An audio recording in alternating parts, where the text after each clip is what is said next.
తాజా అంశాన్ని చూస్తున్నాం. అనంతపురం జిల్లా బొక్కరాయ సముద్రంలో టీడీపీ కార్యకర్తలపై అకారణంగా చేయి చేసుకున్న సీఐ కరుణాకర్పై బదిలీ వేటుపడింది. ఇక మరింత సమాచారం మా ప్రతినిధి కృష్ణ అడిగి తెలుసుకుందాం. కృష్ణ, చెప్పండి, సీఐ కరుణాకర్ బదిలీపై వివరాలేంటి?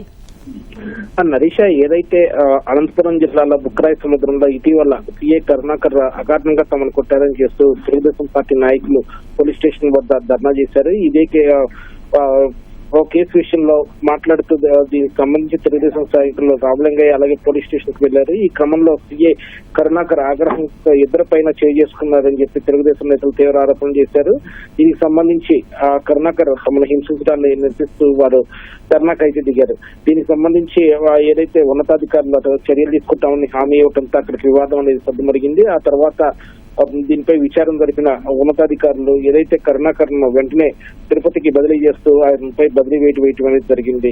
ఏదైతే ఈ అనంతపురం ఎస్పీ సమగ్ర విచారణ జరిపి దీనికి సంబంధించి నివేదిక తెప్పించుకున్న తర్వాత ఈ చర్యలు తీసుకున్నారు. మొత్తంగా తెలుగుదేశం నాయకులపై అకారణంగా కొట్టిన కారణంగా సీఐ కరుణాకర్ ను పై వెంటనే బదిలీ వేటు వేస్తూ ఈ మేర ఉత్తర్వులు జారీ చేశారు. నరీష, ధన్యవాదాలు కృష్ణ.